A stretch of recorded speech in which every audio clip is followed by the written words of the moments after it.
We never know in what situations we may find ourselves. We are born into a certain time and place with no decision on our part. There are times when we do have power of choice, but we can never be certain how our decisions will work out in the midst of all the variables over which we have no control. Our circumstances may change in an instant, everything shifting in a heartbeat, changing our whole reality, whether we're ready or not. Even our spiritual lives can lead us into places we never intended, demanding things of us we never imagined, requiring of us something from deep inside that we may not even know is there. Sometimes, from this mix of our circumstances and our choices and our walk with God, emerges unexpected changes, transformations, reformations, and only when the dust settles a bit can we actually realize what has happened. In retrospect, we look back understanding how our role in these transformations, these reformations, was somehow possible only because the realities of our lives positioned us in ways to make some real difference in the world. In the 16th century, Martin Luther was positioned for a perfect storm of sorts in his own life.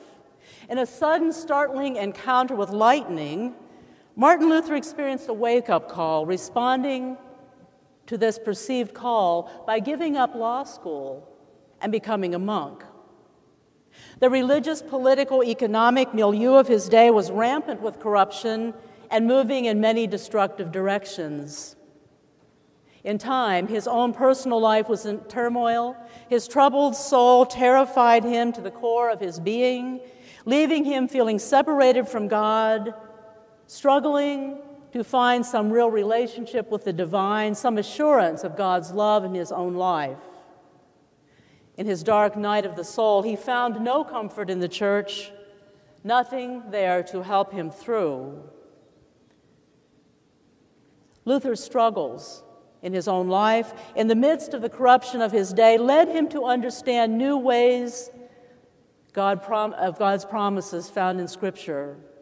Promises profoundly changing his life and filling him with desire to share his discoveries. Discoveries calling into question church practices and church teachings. So on October 31st, 1517, Martin Luther tacked his 95 Theses to the Wittenberg church door, a list of 95 different points where he thought the church was wrong, hoping to have some productive theological discussion leading to needed corrections in the church, his church. His thoughts spread quickly, resonating with people from all walks of life, but to say that the church was unenthusiastic about his ideas would be a huge understatement. Luther did not become a monk with plans to challenge the church to which he was dedicating his life. Luther did not choose to live in the times where religious, economic, and political corruption were rampant in the church. Nor did he choose his own spiritual crisis that collided with the time and place where he lived. Luther actually thought that others might be interested in the discoveries he was making in Scripture, discoveries made in his quest to deepen his spiritual life and his walk with God. He didn't anticipate the uproar his thoughts and call for discussion would cause. Luther never planned to leave the church. He didn't expect to get excommunicated, declared a heretic, a crime punishable by death, in his quest to follow God. But there he was, confronting the church, thereby endangering his own life, partly by the chance circumstances of his day, partly by choices he made, partly by following the call of God he heard in his life.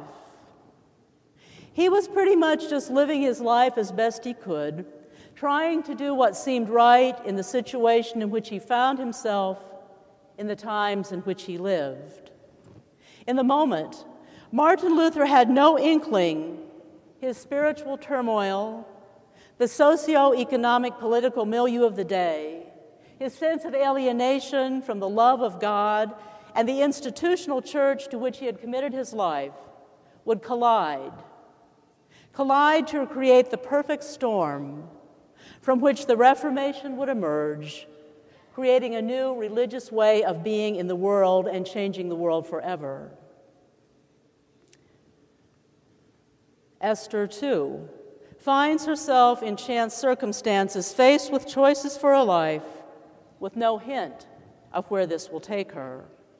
As the book of Esther begins, we enter the scene of the Persian king's outlandish display of wealth and power, ending with a huge banquet.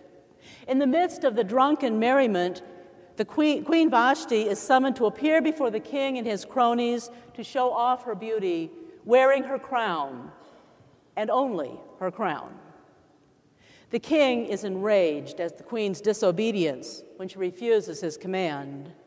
And the king's advisors, fearful that other women of the land will begin to make decisions for themselves as well, persuade the king to issue a decree. All women must henceforth obey their husbands. And they also persuade the king to replace the queen with someone else. And so the process begins of finding a replacement queen, using a beauty pageant of sorts, with each contestant, after 12 months of preparation, having a trial night with the king. As beautiful young girls are gathered up, Esther, too, is taken into the harem, keeping her Jewish identity secret, just as Mordecai, her adopted father, had instructed her. Impressing everyone immensely, most especially the king, Esther becomes the new queen and is greatly celebrated. So here is Esther, doing what her adoptive father tells her to do, a Jewish woman who cannot reveal her Jewish identity in a power-down position as a Jew in Persia, separated from her own people, living in this new place with new people and new ways, having some degree of power as queen, but living under an edict to obey the king's every wish on threat of death. Not the best of circumstances to be in, to be sure, and with little insight into how to navigate the new terrain and unsure of what might really happen. Esther finds herself in this place partly by circumstance, caught up in the customs of her day, not planning to do anything big, just living her life such as it was, doing what seemed right in the situation, or sometimes just doing what she's told to do. And if she is positioned to do something of significance, this is not at all clear to her at the time. One opportunity does present itself. Mordecai, her adoptive father, learns of an assassination plot to kill the king. So Mordecai tells Esther about the plot, and Esther tells the king in the name of Mordecai. And after an investigation, the assassins are hanged, and the matter is recorded in the official records. So two Jewish people, one who cannot reveal her identity, save the life of the Persian king, but nothing more really comes of this. I guess daily life for Esther goes on pretty much as usual, just living her life, doing what seems right in the situation at the time, not setting out to do anything really big, and yet ending up in a position where she will be able to do something she has not yet imagined.